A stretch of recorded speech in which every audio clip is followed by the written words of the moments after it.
3 semaines après la fin de sa cavale d'1 an et demi, Adolfo Macias, alias Fito, le plus gros trafiquant de drogue d'Équateur, a été extradé vers les États-Unis. L'ennemi public numéro 1 en Équateur, chef d'un des principaux gangs du pays, a atterri lundi 21 juillet à New York, où il sera prochainement jugé. La semaine précédente, Fito avait accepté depuis sa cellule son extradition.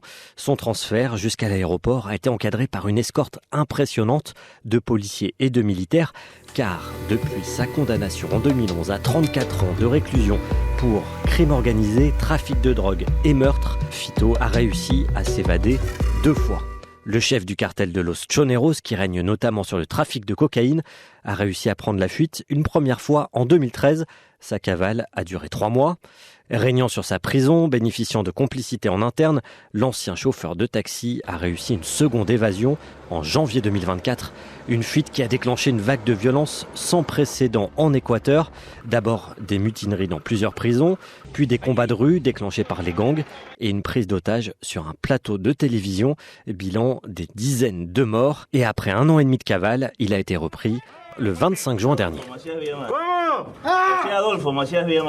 Une arrestation saluée par Daniel Noboa, le président équatorien, qui a fait de la lutte contre le narcotrafic une priorité.